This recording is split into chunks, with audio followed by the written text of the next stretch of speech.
Hello everyone, this is Marc again for you today with another reaction video, and we are going to check out the awesome collection of Arnold Schwarzenegger's watches. So let's go right in. In case you like that content, please make sure that you like and subscribe to this channel. This would make me very happy. This awesome content is brought to us by the Urban Gentry. Awesome content. If you like this kind of stuff, just check him out. Link is in the description. And now let's go into the video.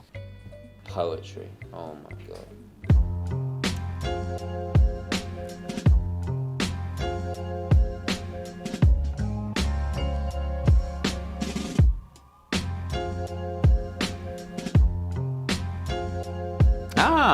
In cooperation with Watchbox, great retailer.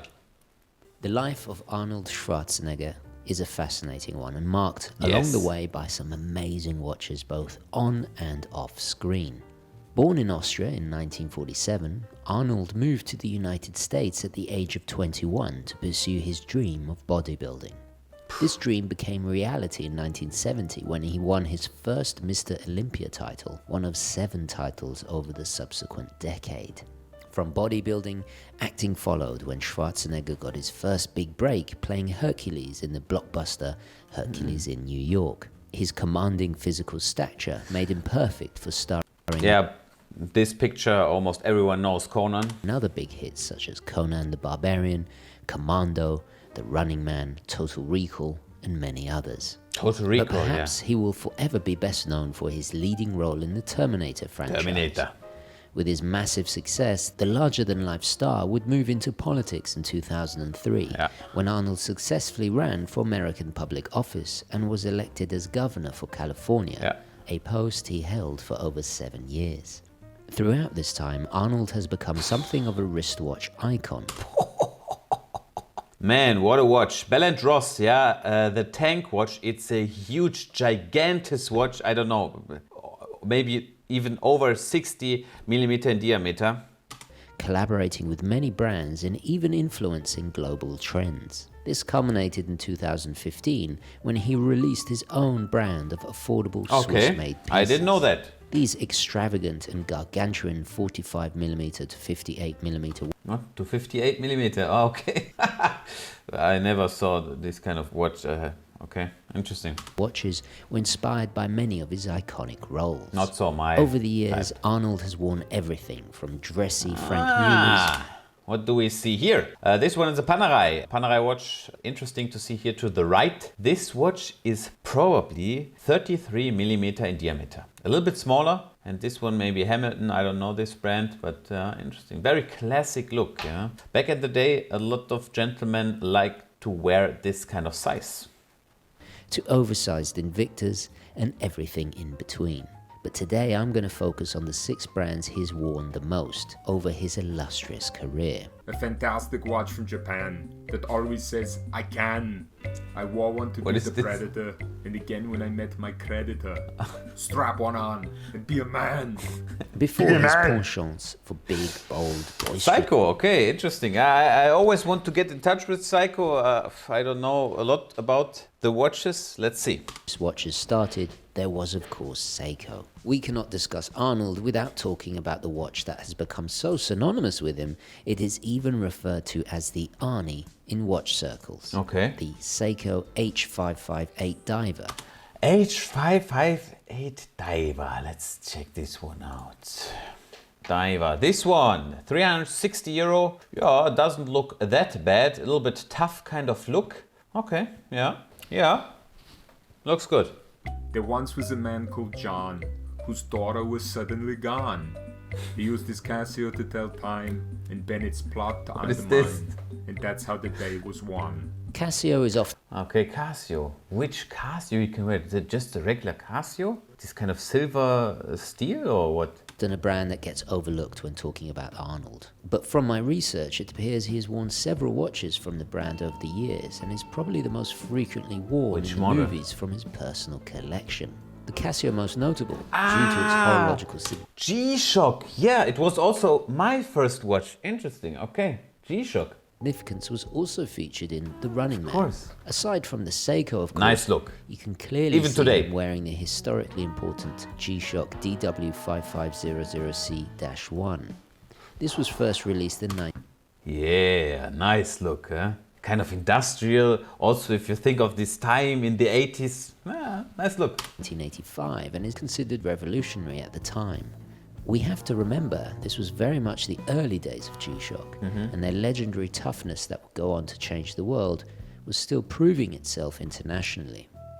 It had an even more square sci-fi retro look with distinctive red pushers compared to the very first G-Shocks of 1983. After the success of the original DW5600, this new, bolder look was introduced, aimed to be the future of G-Shock.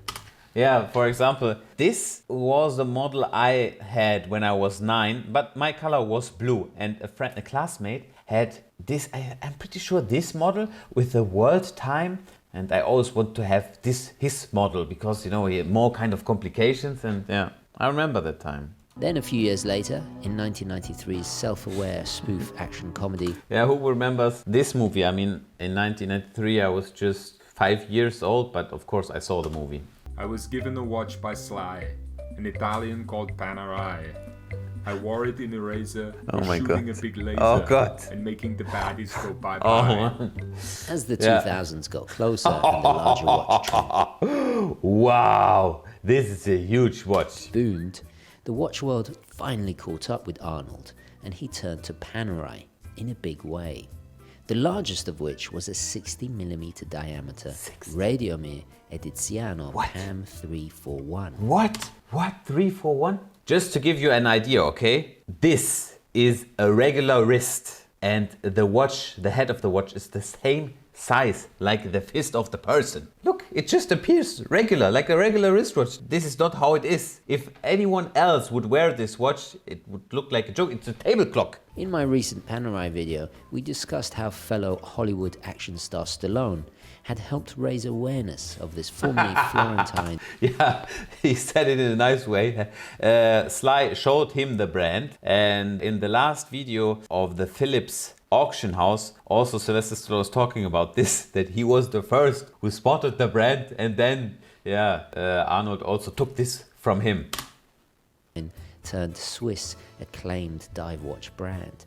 Well, it was in fact Stallone that actually put Arnold onto the brand in the first place, eventually gifting him a special manual wind pre-Vendome Luminor Panerai Daylight reference 5218. Yeah, also interesting. This watch, exactly this watch on his wrist, you see here the brown strap, was sold with Philips watch auctions just one or 2 weeks ago. The estimation was 33,000 euro, and it got sold for $214,000. What a price. One of the highest ever sold modern Panerais, as far as I remember. And you see that it's literally the same watch. Yeah, a lot of history. 203A. That same year, Arnold would wear one on screen in the 1996 action movie Eraser. The 44mm automatic Luminor Marina Panerai that featured in the movie sparked much speculation if it was product placement or not. However, it must be said, whether this is fact or fiction, it was a great implementation of a tool watch cast in a fitting role. The watches from AP are no joke. Just like me, the Austrian oak. They help terminate it till time and keep the future in line. I bought one and now I'm broke. Unlike the... Oh man. But now it gets interesting. The first corporation they did, actually one of my all-time favorite Royal Oak offshore models, and the price is very low. In terms of production numbers, we might get to that right now, but keep an eye on this model. Previous brands, AP has a very long and special relationship with Arnold that ultimately saw the brand make no less than 11 automatic watches in collaboration with him. I didn't know that. Interestingly, more than any other celebrity in the brand's history. Wow. So much so, one of the most popular of these collaborations has been the All-Star watches. This was a massive 48mm chronograph milled from... It's not this watch here to the right, it looks different. Let me show it to you. You also see it from the strap. This is the wrong picture. Yeah, this is how the watch face looks like. And from the back side, it's this here. Solid rose gold to honor the All-Stars massive watch, 48mm. This is a non-profit that Arnold set up to help underprivileged kids have a place to go after school.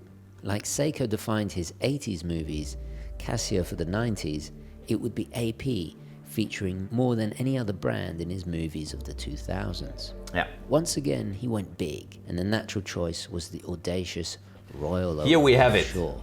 The Offshore is End of days. 500 piece limited edition. And right now you can get this watch for, let's see, you can buy this watch, let's say, for 28,000 euro, okay? But there are just a few on the market, and believe me, if you have one in good condition, it's the first kind of DLC coating, so it's not that easy to keep the black color on the metal, but this is a watch with a lot of history. I see potential there, but you never know, yeah? Is the bodybuilding, more trendy, beefed up cousin of the world-changing watch Gerald Gentry introduced.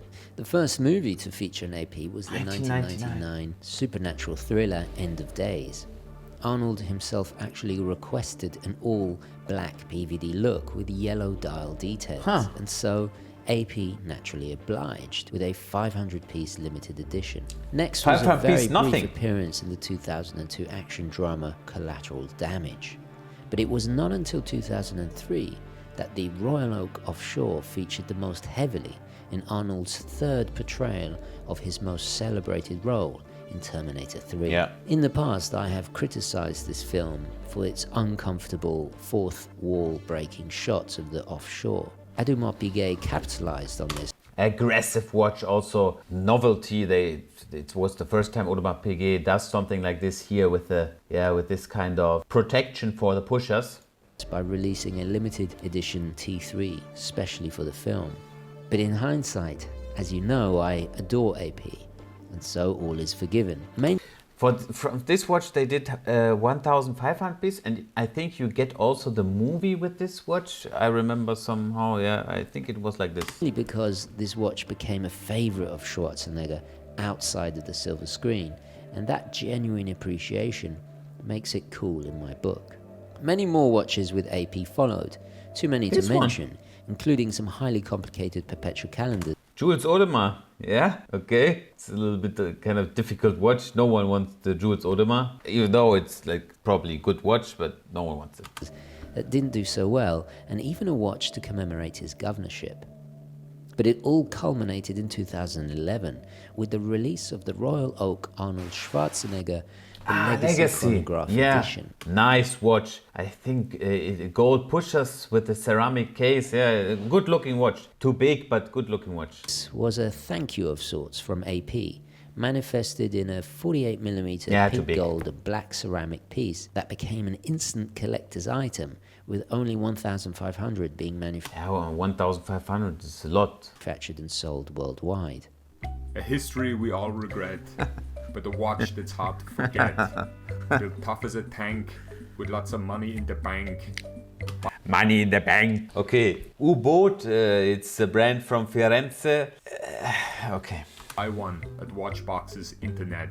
Now we come to the rarest and most unusual of all his watches, the U-Boat U1942. In the past, I sold some of these watches. And there was always, I had some problems with the mechanics, with the movement, and I'm not a big fan of the U-Boat. It's from Firenze, but I don't want to say anything bad. And one of only 29 ever made. I don't like it. I don't like the watch, the brand, no. I wore Rolex in raw deal with an undeniable appeal. Fun fact, I never saw him with one Rolex watch. I mean, they're quite small for him. Seiko may have been his dominant watch of the 80s. Rolex did appear several times and reportedly remains one of his favorite watches in his collection. But before I go, I'd love to hear your suggestions, what you think Arnold should get next. Personally, I'd love to see him return to Rolex with the Sea Dweller. Wow, good question. What should he wear next? So in my opinion, if he would stay with Rolex, probably Sky Dweller would be a choice, in yellow gold maybe with a black dial. I don't think that Richard Mille will fit him, it's kind of too modern. But maybe Sky Dweller. Yachtmaster, no? Yachtmaster 2, no? But this one would be a good choice. Thank you very much for watching. I hope you enjoyed that video. If so, please leave a like and subscribe to the channel. And then I see you guys next time.